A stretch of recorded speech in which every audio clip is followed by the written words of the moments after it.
My Gavanan Melonin, and well met indeed. I am Arakir Galadirthan, the head of the modding team behind Divide and Conquer, and welcome back to Divide and Conquer's faction overviews as we continue on with our penultimate one of Khazad-dum, the Dwarves of. So of course Khazad-dum start with a unique script, the usual discussion doesn't really matter, but I'll talk it through as if you've completed the script and then touch upon the script briefly in the script section. But I'm not going to give everything away. But, so of course, once you complete the path, you will arrive at Khazad-dum on its own, with Khazad-dum West still held by the goblins. And that will then be your capital.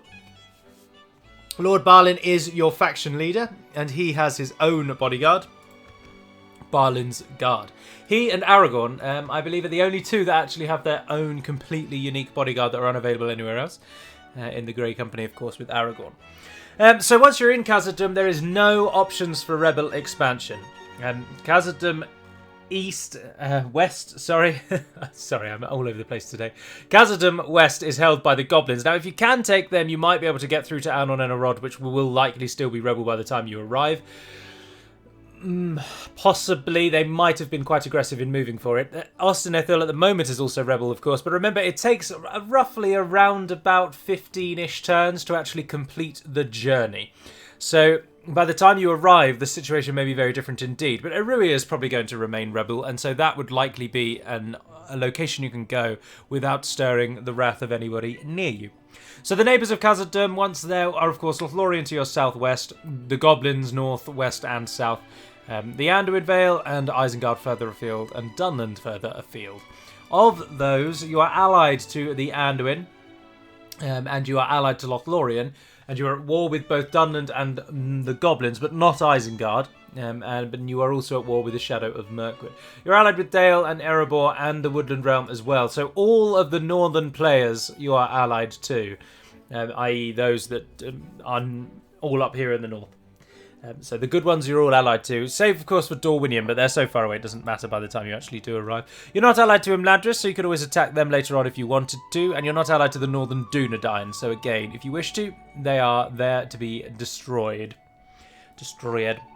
In terms of your buildings, then of course you are Dwarven, so you get no restrictions whatsoever, and you get cheaper buildings than anyone else in that you get the Masons Guild building.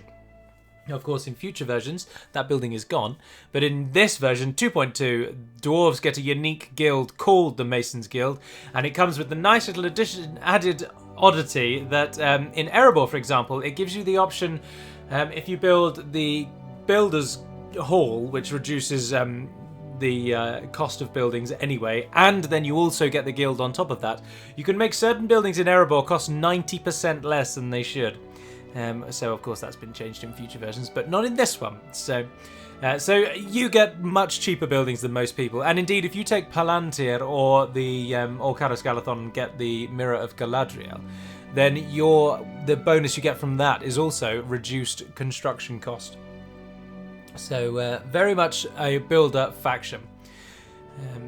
In terms of guilds, of course, do just have a look at either the Erebor or Ered Luin overviews, because the buildings that the Khazad-dum get are identical to Erebor and Ered Luin. The only real difference, of course, being that you get a unique mine-like building in Khazad-dum that mines for Mithril, which is that one just on the edge there. And you have to build that in order to benefit from the Mithril. So it's not just automatically part of the mining chain. So that's really all there is to it. So then onto the script, which will pretty much round out this first half. It's going to be about 5 to 10 minutes tops, I'm afraid. But there we are. Now, as I say, I'm not going to tell you everything because that just completely ruins it. But rest assured that it's as easy or as hard as you wish to make it. You get given two choices once you've made it to Dale, and that is to either go north around the borders of the forest, down through the Vale, and then come at Khazad-dum from the east, or northeast rather, or you can cut straight through the forest, which is quicker, and come at Khazad-dum again from the same direction. I don't know why I said that. But if you go on the northern route, you have the option for a battle, and if you go on the direct route, you will be put into a battle. And by that I mean there's a way that we can make it so that you don't get a choice, you have to fight. And if you go through the forest, there is an auto battle, so you will fight. And if you go around the north, it takes longer, so the goblins might be able to build up a little bit more. We're talking 3 or 4 extra turns, maybe 5 tops. And as I say, there's a choice of a battle, but you don't have to fight it if you don't want to. It is heavily recommended that you do fight any optional battles because you're rewarded after them with additional troops and the replenishment of your own troops. So it is useful to partake in those battles.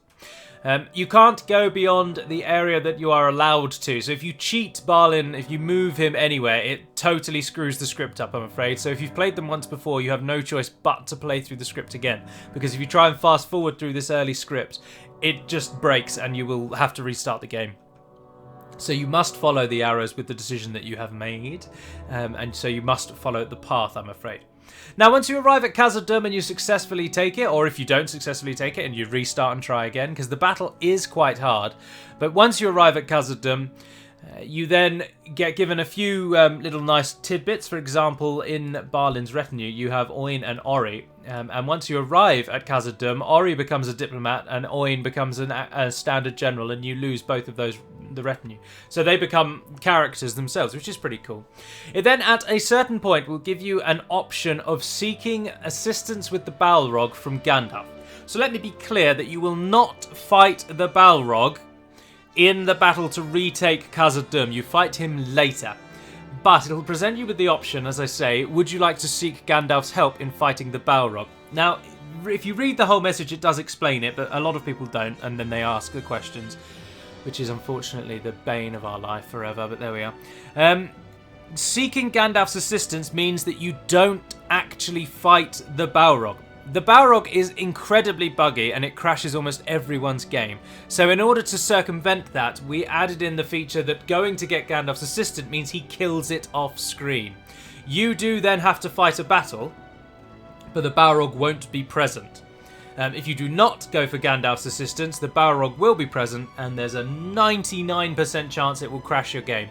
Some people do get away with it, and even people who've had crashes before, sometimes the Balrog doesn't crash, sometimes he does. It's the most infuriating bug in the whole game that the answer is known in how to fix it, but it is unfortunately beyond an awful lot of modders. It's an area of Med 2 that very few ever delved into, and even the people that created Third Age Total War did not fix these bugs, which is why the Ents, Sauron and the Balrog all crashed the game. But the fix is known, and we're going to implement our own easier fix that we can get around anyway. But if you don't want to fight the Balrog, get Gandalf to help you. Now, another point that I've seen people question or moan about after the event, to be honest, is that there's a point where it tells you to send Balin to the Mirrormere for his coronation. And it is highly advised to send an army with him. Now, I'm pretty sure, again, that if you read the message that pops up on screen, it tells you to send an army with him. And if it doesn't, then I apologise for that. But I'm fairly certain it does. If you don't send an army with him, he will be attacked. You won't be able to auto-resolve or back out. It's an automatic battle. It's another one of those battles where you are forced to fight it. And if Balin stands alone, he'll die. So when it comes up and tells you to send Balin for his coronation, send him with an army or you will regret it. Those are the two key points for Khazad-dum. Now, once you have actually succeeded in everything, so Balin's crowned, the Balrog is dead, you then get the option of sending diplomats out to Ered Luin and Erebor, and they to send word that you've succeeded, and they will then you get a population bonus, and you also get a few troops from them as well. And that is then the end of the script. So after you've sent your diplomat to either Thorin's Halls or Erebor, or both, you can do both, and it's advised to do both. Then once you've reaped the rewards of those diplomat meetings, the script ends and you can just play Khazad-dum exactly however you want to play them. So it would be wise to let you know that your victory conditions as Khazad-dum are to take Khazad-dum west and east, and to take Goblin Town, and to take... I've done that the wrong way around. And to take Goblin Town, and to take Dun Lorak. You have to kill the goblins, and you have to kill Dunland, and that's it. So Khazad-dum's campaign's a bit slow at the beginning, with obviously the forced script, but once you actually arrive in Khazad-dum, it's a very easy campaign. Bear no mistakes. It's an absolute doddle. It's a doddle in terms of the raw victory conditions. Killing the Misty Mountains is remarkably easy, and as a dwarf nation, killing Dunland is like swatting a fly. They're nothing. They're no threat to you whatsoever. But those are your victory conditions. Of course, you can play it however you want, really. Attack anyone you like. Take down Imladris, take down Lothlorien, take down everyone. Take down the dwarves. Fight everything and everyone you can. But of course, your victory conditions are just goblins and Dunland. Major map changes from the last time I did one of these overviews is, of course, the fact that Khazad-dum has now been split into East and West, which is my personally favourite map change. I think it's excellent. And a very cool little feature which really rarely ever gets used, and I've said it before, is that if you have an army standing on the tile that separates the two regions, or the two tiles that separate the two towns, sorry, there is actually a custom battle map that makes that where the battle map is within the Dwaradelf. So it's just a big room with lots of columns, and so it feels like you're fighting in the mountain, which is very cool. Now, I say that there are some bugs that we just simply cannot fix in regards both Khazad-dum battle maps and the unique ones in the middle, and that is that even though you are, of course, underground, the game does not and cannot generate underground battle maps, and so there will be trees and there will be grass, and those will always be a bit off-putting, but that's the best that we can do with the engine we have. Let's just be grateful that we can even change the map, unlike those sorry bastards who are editing Attila or Rome 2, for example. They can't even change the campaign map. So we have to be grateful for what we have, but recognise our limitations, and that is one. There will be trees in Khazad-dum, and I can only apologise for that. And also, if it's winter, it will be snowy in Khazad-dum, which is perhaps the biggest and most annoying break. You could explain away trees with some sort of artificial lighting system, but you can't explain away snow inside the mountain. Yeah, so that's all that. That's that. Right, so that's Khazad-dum's campaign then. Once you've completed the script, they play very much like a dwarven nation. But we'll head over now to the battle map and just have a look at what units that they have on offer.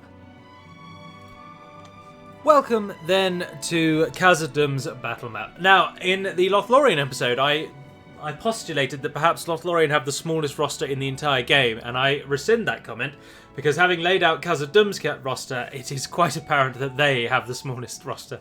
At the moment, though, they are, of course, changed if you've got the Dwarven Overhaul Submod, and will be in the next version anyway. But for the version you're all currently playing, as of whatever the date is, 10th of November, 2018, this is the Khazad-dum roster.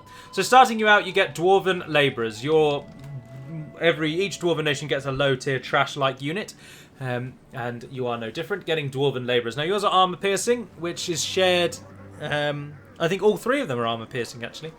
A low attack stat, though, of only 4, but a defense of 11, which is pretty good. Dwarven Trash is excellent. Dwarven Warriors across the board are excellent. You all have excellent stamina. You all have very good morale for the tier that your unit types are.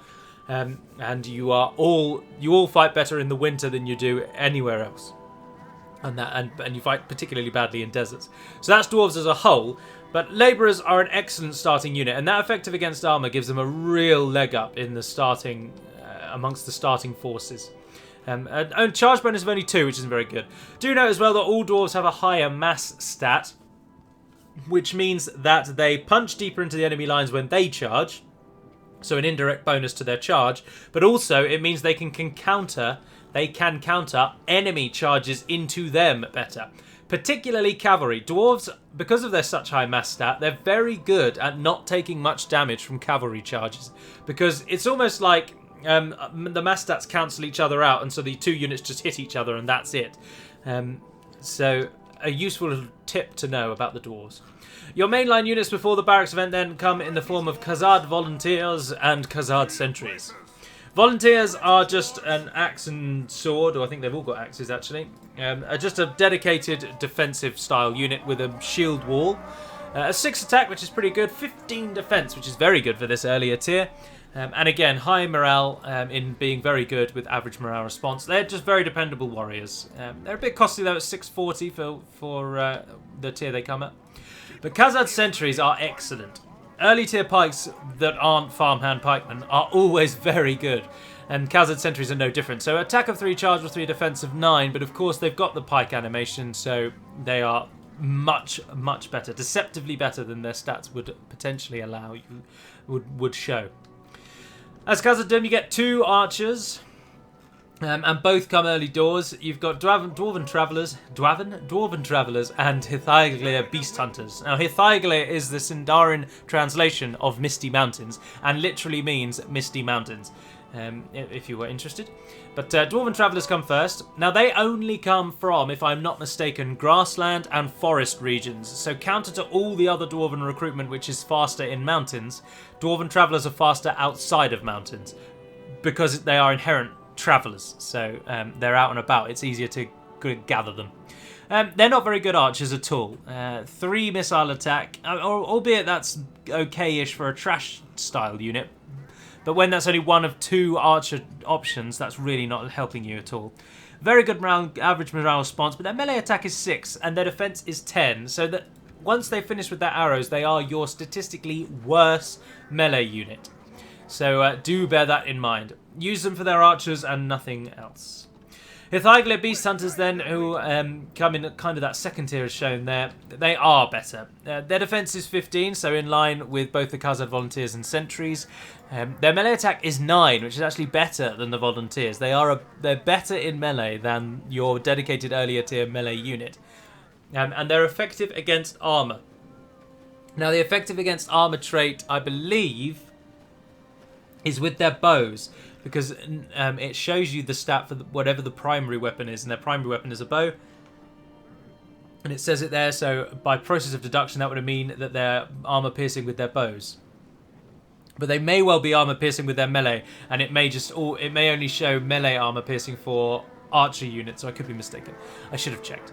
But they only come, as shown there, from mountains. So you've got one archer that only comes from non-mountains and one archer that only comes from mountains. So the one thing your army will never really have is a dedicated ranged unit. You will always be, there will be few and far between, and you will need to rely on your siege even more than Erebor and Eredluin do. But as I say, their melee attack 9, missile is 5, so it's solid. It's not that great. Human rangers are at 6. Human elites normally around 7 or 8, and elven elites around 9 or 10. So decidedly middling. But then there's a lot of units that have a 1, 2 or 3 archer stat, so they're probably above average. Very good morale again. Impetus morale response. Oh, not impetus, impetuous. So they may charge without orders, but I've never actually ever seen a unit do that. So I wouldn't worry about that, to be honest. You'll note, of course, that you get no cavalry whatsoever, but you do get mercenary cavalry. So in the Bree lands, you can get merchant cavalry. If you, for whatever reason, are over in Erebor, you'll get Dale cavalry. And if you, in the Vale, you will get Vale Outriders, I believe, is the unit that you get. So you can get cavalry, and actually, the replenishment pool on the Merc cavalry is quite quick. So you can get a couple of units of cavalry, and indeed, in my recent Ardenaim Gundabad campaign, Erebor had 4 units of Dale cavalry by around turn 20. So if you send a general out into the Vale, the cavalry is there to recruit, but you can't recruit it in the normal way. So after the barracks event, then you are met with a few choices. Sorry, they're in the wrong place. Actually, they should be about there. Sorry. So you get 3 that come in first. They are Legion units: Legion Shield Guard, Legion Deeping Guard, and Legion Axe Guard. We'll start with the Axe Guard. They are a watered-down version of the Axemen of Erebor, but they're just not restricted. So they're available everywhere. Excellent morale, good morale response, effective against armor with their mighty 2-handed axes, and 8 attacks supported with a 21 total defense. Now their charge is actually pretty low, and being dwarves, they're also slow. So whilst they are a charging unit, do note that their charge won't actually do all that well, but once they're in battle, they will just slaughter foes. So a very, very good unit for the 1,090 gold cost. Legion Deeping Guard are just sword and shield, or axe and shield. So shield wall, attack of 8 again, but just not armor piercing. Slightly worse charge because they're heavier with their shields, but a better defense because they've got a shield.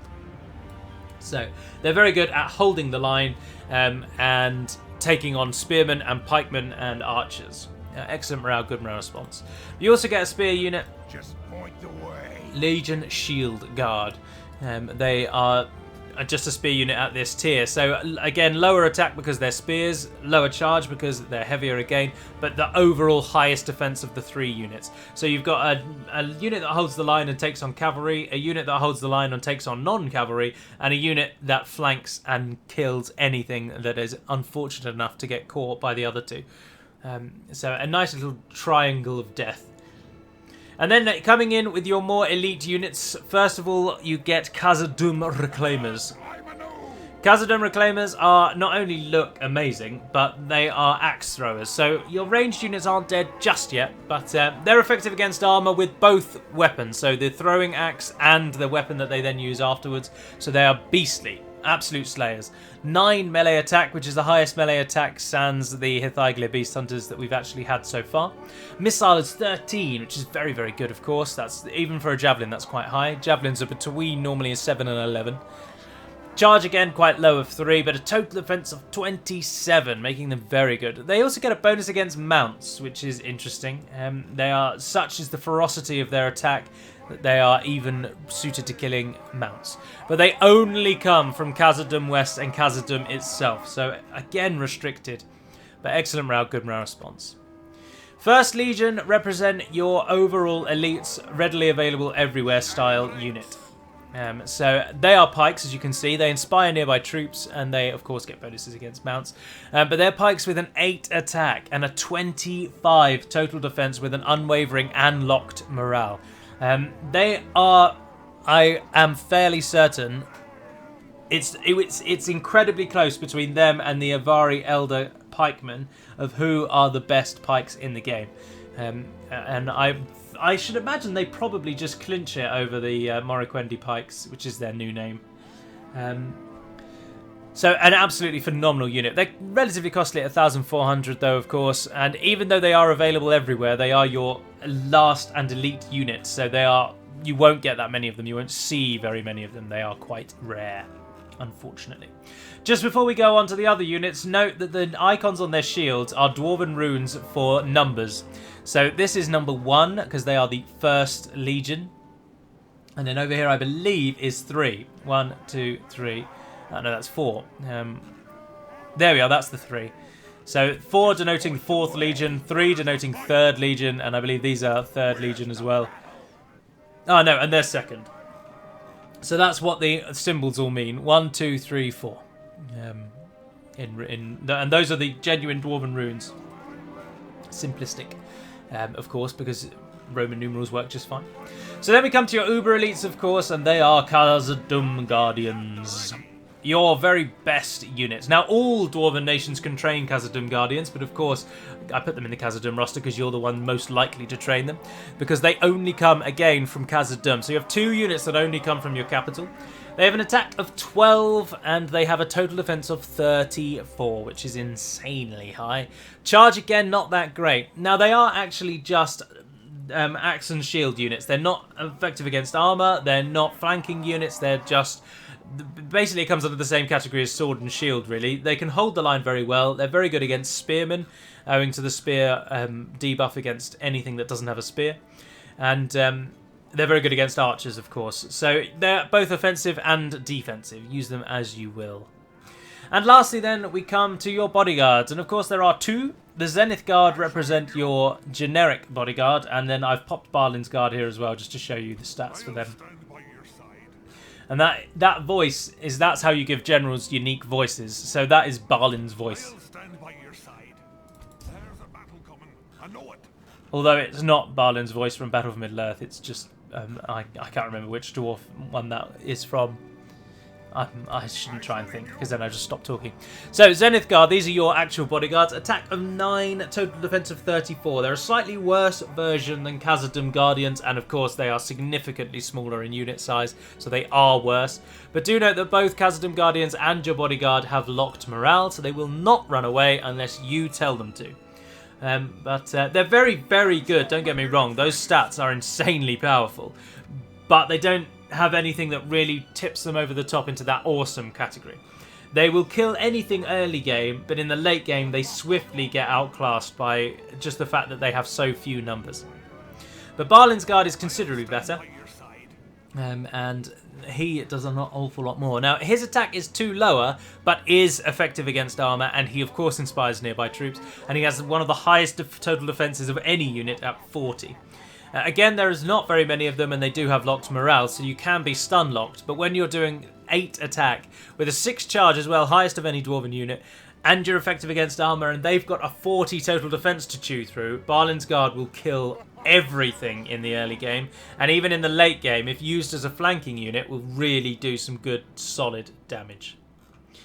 So that's the Khazad-dum main roster, but I've popped these 4 over here to show you that you can recruit them, and they are, of course, Sons of the Fallen.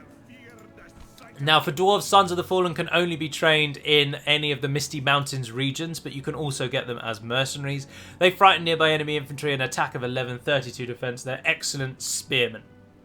Obsidian Guard can only be trained from Ered Luin, and so you'd have to go all the way over to Ered Luin to even get them. I'm not actually sure you can actually even recruit these. I think they're just in the Dwarven roster. I think only Ered Luin actually recruits them, so ignore them, sorry. I shouldn't have put them in. Dragon Slayers of Ered Mithrin you can recruit, but of course they only come from the Grey Mountains, and their stats and everything are looked at in the Erebor video, but as a brief aside, they're very, very, very, very good, and in the next version they're armor piercing as well, because I always thought that was silly that they weren't. They inspire nearby troops, they frighten nearby enemy infantry, is one of the few units that you've got that do that. 14 attack, 33 defense, 5 charge. They're excellent units, but they're so far away you probably won't get them either. Grey Mountains, of course, being Dane's Halls is the settlement name. And lastly, a unit that you probably will get are the Hammers of Gundabad, an armor-piercing, hammer-wielding unit that can lay stakes and comes from Gundabad, believe it or not. Attack of 10 with a 5 charge and a 28 defense makes them one of the best strike infantry in the game, bar none. Unwavering and locked morale, very, very good. And they get a bonus against mounts, which is interesting. Always quite nice. Well, they don't get a bonus against cavalry, but they get a bonus against monsters. So Oliphants, Great Beasts of Gorgoroth, or whatever we called them. Sauron the Balrog Ents, anything like that. Sharpened stakes means that they can, of course, lay stakes and kill cavalry for you. But they come from Gundabad, so you've got to get to the top of the mountains before you can recruit them. So there we are, that is the Khazad-dum roster. Now, some people have taken full... Oh, I didn't give them over to the AI, hang on. Oh, I did give them over to the AI. Some people have suggested that I shouldn't have included... I should have done these overviews with the Dwarven Overhaul, but at the moment the Dwarven Overhaul is still a submod, and it is not mandatory. So some people who haven't downloaded it, if I covered the Dwarven Overhaul, they would think, hang on, my roster looks nothing like that. This is all an absolute lie. So I have not included that here. But do note the Dwarven Overhaul, which is available on Total War Center at the moment, created by Hummingbird, that is going to be part of the next version. So that will be how it'll be. And it is an overhaul in every sense of the word. Each Dwarven faction now plays very differently to how they've appeared in these 3 overview videos for the 3 factions. They've got completely different rosters. Many even have new unit names, and many have new units entirely. So it is a massive overhaul, but at the moment, as I say, it's only a submod, and so not included. I haven't really bothered with the guess who's up next, because everyone should know that Isengard are now the only ones left to cover. And there they are, everyone's... Isengard, I think, judging on comments that I've seen on videos in the now 4 or 5 years that I've been head of Divide and Conquer, and 3 or so years I've been on YouTube, Isengard, I think, are the fan favourite evil nation. The Ardenaeum are probably toppling or wobbling that pillar at the moment, but I still think everyone loves Isengard. They are easily people's favourites. So, oh look, there's... Ah, no, Berserkers. I thought they might have been Nazkai. No. Nazgai are not represented here today. But, so Isengard will be next, and of course will be last. But I will do a Gundabad one as well. So, second to last really. But of course, when I do the Gundabad overview, at that time, Gundabad will not be available to the general public. The Gundabad patch, version 2.3, it is going to be called, version 2.3 : The Rise of Gundabad is the official name of the next version. And as we draw closer and closer to it, it's not going to be a grand reinstall, so you will not have to reinstall everything from scratch, and it will be a patch. It will be a simple installation patch. But it's not coming yet, and it's not going to be for a good few months, so certainly don't get your hopes up before Christmas, because we absolutely won't have it in by then. But we're hoping for early 2019, but as ever, no promises, and I'm not even going to narrow it down to a month. I'm just going to give you a generic time. But there we are. So Isengard will be next week. I do hope you've enjoyed this overview, and I do hope you enjoy playing Khazad-dum if you do play as them. The script took an awful lot of time and 4 scripters to finally be bug-free. But it is, of course, now, and it is ready to go. So, oh, look, the First Legion are giving the Northant Guard a right run for their money. Those bloody trolls. Anywho, that's going to end the video there, so thank you very much for watching if indeed you have, and until we speak again, dear friends, Navar Naden Pedimad Melunin, and farewell.